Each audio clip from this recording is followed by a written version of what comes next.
Greetings and salutations, my lovely little Bytelings. My name is Wiggy, and today I'll be talking about an upcoming MMORPG called Justice, as it is finally entering its first set of beta testing, and with that, new in-game footage and new information regarding it. So what is Justice? Well, to start off, it's a Wuxia themed MMORPG made by NetEase, based around a Chinese novel called The Four Great Constables. Justice will have a total of 7 playable classes, and going by the trailers and images that have been released so far, I believe it is open world, or at least semi-open world, kind of like Moonlight Blade's world. Which is fantastic, as Justice is a gorgeous looking MMORPG with a dynamic day and night cycle. However, one of the truly unique things about Justice is how you progress and interact with the world around you, and the NPCs. So, Justice has a story that you play along. So far, just like any normal MMORPG, right? However, depending on the class and gender of your character, the main story is completely different. Not only that, but your character's ending changes depending on the choices you made during the main story and what NPCs you befriended. And yes, you heard me right, endings. In Justice, the story that you play along has an end, some of them being good endings, and some of them being bad.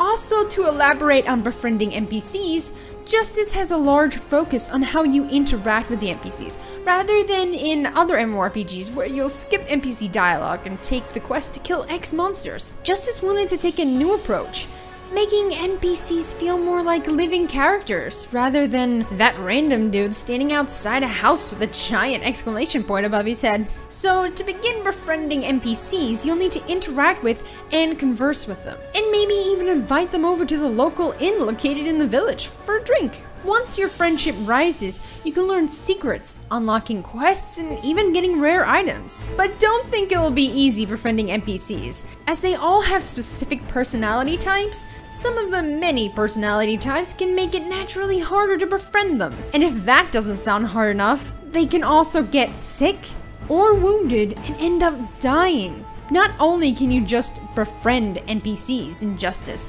but you can also marry them. Although we'll have to see how this will all actually play out in-game, but the concept is grand, and I dare say I'm excited to see how it ends up being. Guilds can also look forward to capturing and taking other territories, although you can only have one territory per guild, so no guild can take over the whole map. Also, depending on what area you take, you'll gain specific benefits based on what territory you took. If this doesn't interest you, however, you can always open up a shop or business for you to manage in the city. But be careful, as there are no safe zones in this MMORPG. Everywhere has open PvP, even towns and cities.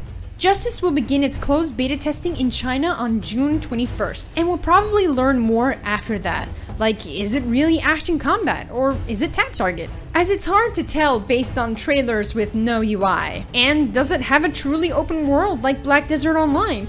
So many questions, not enough answers. So there you go, guys. That's, for the most part, all that's currently known about Justice. I will ask you guys a question before ending this video, as I often do. Does Justice look like the type of MMORPG you're interested in checking out? And if it doesn't appeal to you, why? I'm just generally curious, so don't forget to tell me in the comment section. Anyway, good day, night, or afternoon, wherever it is you are, and I'll see you guys in the next video. We fell out of love like shooting stars, came crashing down.